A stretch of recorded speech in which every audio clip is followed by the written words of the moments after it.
लौटर राम निषाद ने अपनी विचारधारा को बताया कि मेरी राम में आस्था नहीं है, मेरी आस्था संविधान में है। बाबा साहब भीमराव अम्बेडकर, ज्योतिबा फूले, छत्रपति साहू जी महाराज, बाबू जगदेव प्रसाद कुशवाहा, बीपी मंडल, राम प्रसाद अहिर, रामचरण निषाद और कर्पूरी ठाकुर में है। क्योंकि इन्हीं महापुरुषों की बदौलत हम पिछड़े, दलित, वंचित, अकलियत, पसमानदा समाज के लोगों को सम्मान से जीने का, कुर्सी पर बैठने का, नौकरी में जाने का और इज्जत आबरू के साथ जीवन जीने का स्थान मिला था। हम सोचे कि एक हाथ में मनुस्मृति हो, दूसरे हाथ में भारतीय संविधान हो, एक हाथ में मंडल हो और दूसरे हाथ में परशुराम का फरसा हो, तो इस तरह की राजनीति से जनता भ्रमित होती है। और आज हमें अपनी विचारधारा को कि हम मंडलवादी हैं, अम्बेडकरवादी हैं, मान्यवर कांशीराम, ज्योतिबा फूले, छत्रपति साहू जी महाराज, राम लखन चंद्रापुरी और बीपी मंडल और बाबू जगदेव प्रसाद कुशवाहा की विचारधारा में विश्वास करते हैं, तो हमें साफ साफ सामाजिक न्याय की बात करनी होगी। हमें मंडलवाद की विचारधारा को आगे बढ़ानी होगी। कि अखिलेश यादव प्रधानमंत्री का ख्वाब देखते हैं तो क्यों नहीं देखेंगे भाई।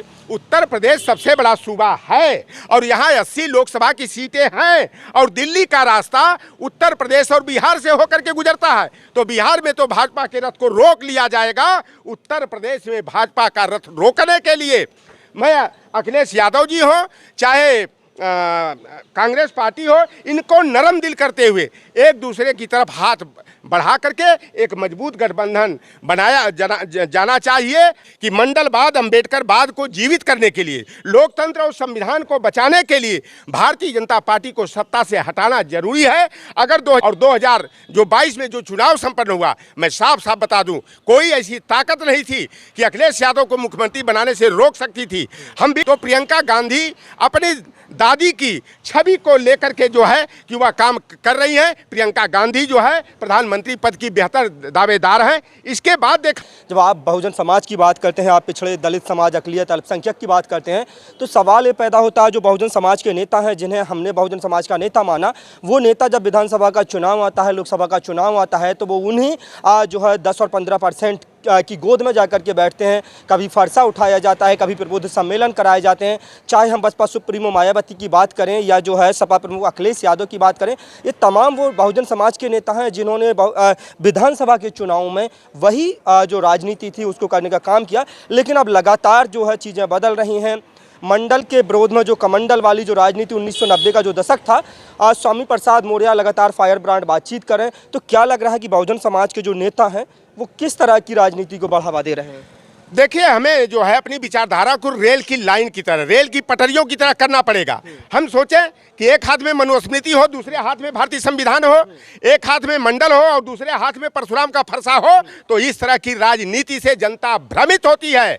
और आज हमें अपनी विचारधारा को कि हम मंडलवादी हैं, अम्बेडकरवादी हैं, मान्यवर कांशीराम, ज्योतिबा फूले, छत्रपति साहू जी महाराज, राम लखन चंद्रापुरी और बीपी मंडल और बाबू जगदेव प्रसाद कुशवाहा की विचारधारा में विश्वास करते हैं, तो हमें साफ साफ सामाजिक न्याय की बात करनी होगी।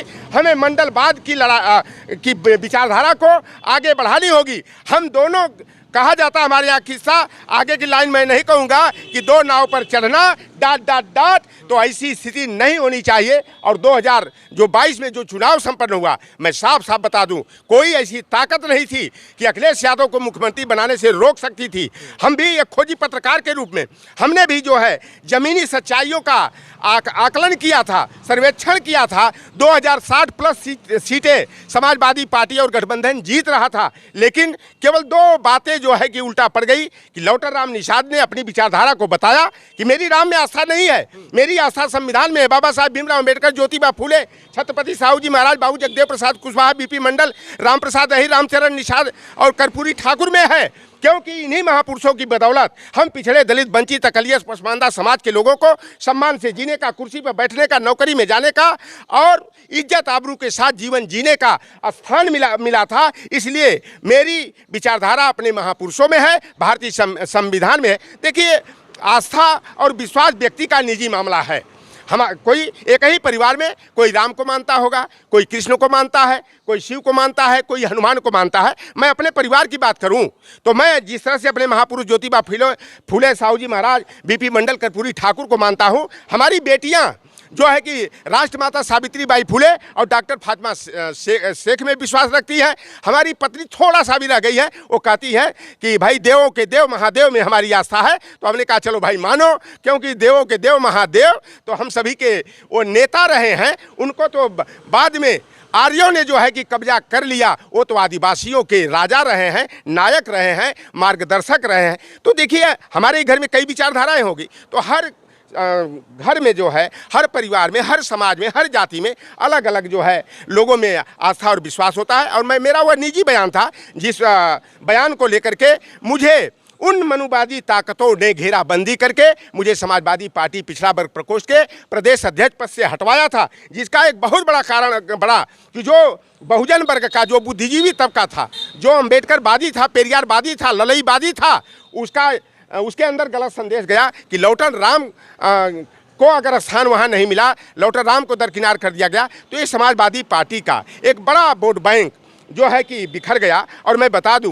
कि समाजवादी पार्टी की सरकार 2.5% 3% वोट से और पूरे विधानसभा के चुनाव में 5 लाख वोट कम पाने के बाद जो है यह सत्ता से बाहर हुई और भारतीय जनता पार्टी की सरकार बनी है। तो आज सबसे बड़ा मुद्दा यह है कि मंडलवाद, अम्बेडकरवाद को जीवित करने के लिए, लोकतंत्र और संविधान को बचाने के लिए भारतीय जनता पार्टी को सत्ता से हटाना जरूरी है। अगर 2024 के चुनाव में अगर भारतीय जनता पार्टी को हराया नहीं गया, सत्ता से हटाया नहीं गया, तो लोकतंत्र और संविधान पर खतरे के बादल मंडरा रहे हैं। और वर्तमान में भारतीय जनता पार्टी की सरकार, जो नरेंद्र मोदी जी जो स्वघोषित अपने को ओबीसी बताते हैं, पिछड़ी जाति का बताते हैं, गरीब माँ का बेटा बताते हुए नहीं अगाते हैं, आज नरेंद्र मोदी जी आरएसएस के इशारे पर we or our nationhood defined और बंच ऑफ थॉट्स जो गुरु गोलवलकर की किताबें हैं, उनकी नीतियों का पालन करते हुए सरकारी उपक्रमों और संस्थानों का निजीकरण कर रहे हैं।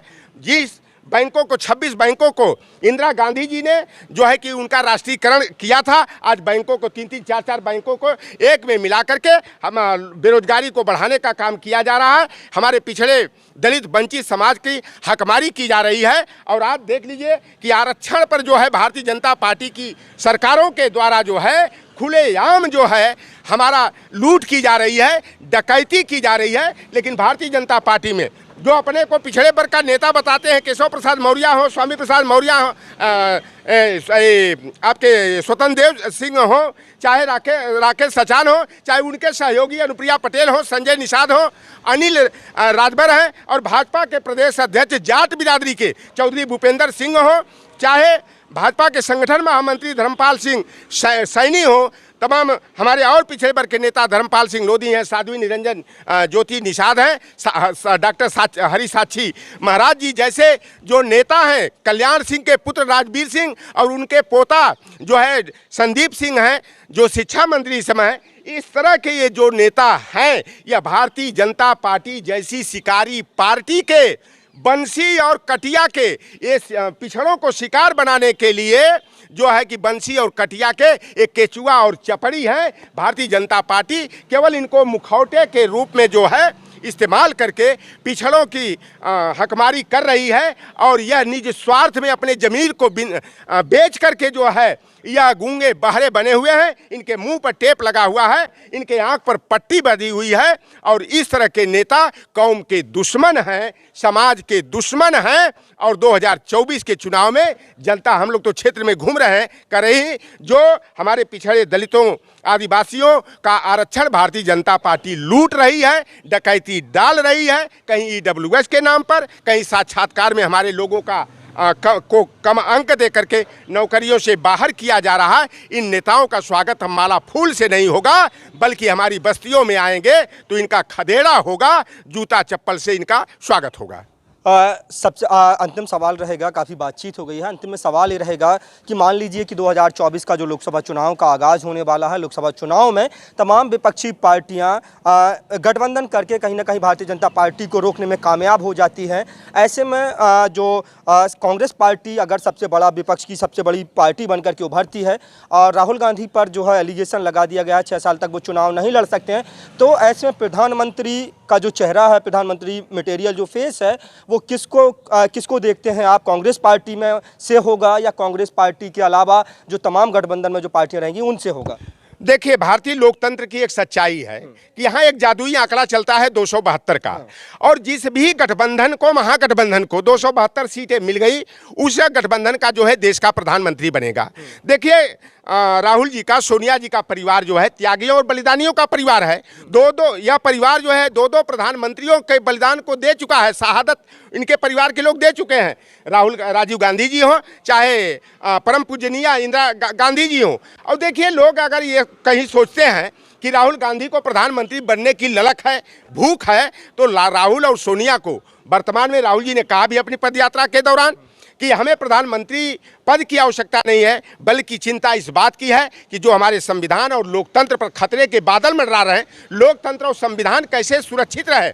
हमारे जो संस्थान हैं, सरकारी उपक्रम हैं, जो हमारे दादी ने, हमारे परनाना ने जो है कठिन मेहनत करके, दूरदर्शिता का परिचय दे करके, रेल, सेल, गेल, भेल, रेल, ONGC है, HAL है, NTPC है, पावर प्लांट है, बहुउद्देशीय नदी घाटी परियोजना हो, कॉटन मिल्स हो, फर्टिलाइजर्स कंपनी हो, तमाम इसरो हो, DRDO हो, और रेलों का कोच, रेल फैक्ट्री बना करके, रेल इंजन कारखाना खोल करके जो देश की तरक्की के लिए काम किए, आज वो संस्थान नरेंद्र मोदी की सरकार के द्वारा अपने मित्र गौतम अडानी के हाथों नीलाम किया जा रहा है। अगर सरकारी संस्थान नहीं रहेगा तो मैं कहता हूं कि OBC SC ST के लोग किस आरक्षण की बात करेंगे, किस कोटा की बात करेंगे। और देखिए, अगर राहुल गांधी जी पर जो आपराधिक मुकदमा मानहानि का जो कायम करके उनकी संसद की सदस्यता जो है त्वरित कार्रवाई करते हुए ओम बिरला जी ने जो है लोकसभा सचिवालय से 12 घंटे के अंदर खत्म करा दिया। अगर देखिए, कांग्रेस पार्टी में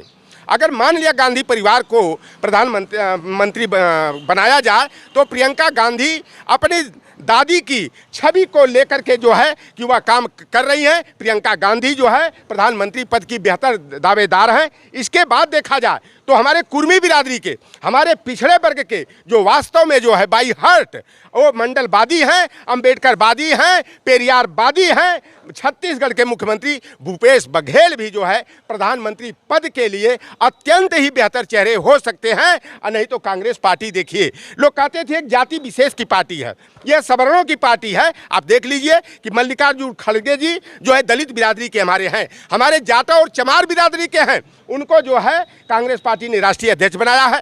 उत्तर प्रदेश में देख लीजिए तो इसी जाटव बिरादरी के जो है ब्रिजलाल खाबड़ी को प्रदेश अध्यक्ष बनाया है। और अशोक गहलोत जो सैनी माली काची कुशवाहा बिरादरी कहते हैं हम लोग हैं, जो फूल और सब्जियां उगाने का काम करते हैं, तो अशोक गहलोत जी को राजस्थान का मुख्यमंत्री बनाया गया है। और देखे होंगे पंजाब में जब सरकार थी तो चन्नी जो है दलित बिरादरी के थे, उनको मुख्यमंत्री बनाया था। तो कांग्रेस की रीति नीति में बदलाव आया है। कांग्रेस पार्टी भी जो है मंडलवाद को आगे बढ़ाने में जुटी हुई है, सामाजिक न्याय की परिभाषा को मजबूत करने में जुटी हुई है। तो मल्लिकार्जुन खड़गे जी भी जो है कि प्रियंका जी के और भूपेश बघेल जी के बाद प्रधानमंत्री पद के अच्छे उम्मीदवार हो सकते हैं। और देखिए, कभी कभी ये बातें आती हैं कि अखिलेश यादव प्रधानमंत्री का ख्वाब देखते हैं, तो क्यों नहीं देखेंगे भाई। उत्तर प्रदेश सबसे बड़ा सूबा है और यहाँ 80 लोकसभा की सीटें हैं, और दिल्ली का रास्ता उत्तर प्रदेश और बिहार से होकर के गुजरता है। तो बिहार में तो भाजपा के रथ को रोक लिया जाएगा, उत्तर प्रदेश में भाजपा का रथ रोकने के लिए मैं अखिलेश यादव जी हो, चाहे कांग्रेस पार्टी हो, इनको नरम दिल करते हुए एक दूसरे की तरफ हाथ बढ़ा करके एक मजबूत गठबंधन बनाया जाना चाहिए। तो हमारे साथ थे तो हमारे साथ भारतीय OBC महासभा के राष्ट्रीय प्रवक्ता लोटन राम निषाद जी थे। लोटन राम निषाद जी ने तमाम मुद्दों पर बेबाकी से जो है अपना पक्ष रखा है। उनका साफ तौर पर कहना है कि अगर तमाम विपक्षी पार्टियां एकजुट होकर 2024 के लोकसभा चुनाव में भारतीय जनता पार्टी का रथ रोकने में कामयाब हो जाती हैं, तो कांग्रेस की जो है नेत्री प्रियंका गांधी में वो पोटेंशियल है, प्रियंका गांधी में वो मादा है कि वो उनमें उनकी दादी की छवि दिखाई देती है और वो प्रधानमंत्री बनने लायक एक बढ़िया मटेरियल के तौर पर पेश की जा सकती हैं। अगर उसके बाद कोई देखा जाए तो कुर्मी समाज से आने वाले छत्तीसगढ़ के मुख्यमंत्री भूपेश बघेल भी प्रधानमंत्री का चेहरा हो सकते हैं। आप लोगों की क्या राय है, कमेंट बॉक्स में अपनी राय देना ना भूलें। अपने साथी कैमरा पर्सन नाजिस अंसारी के साथ भारत TV न्यूज़ के लिए इमरान मंसूरी की रिपोर्ट। नमस्कार।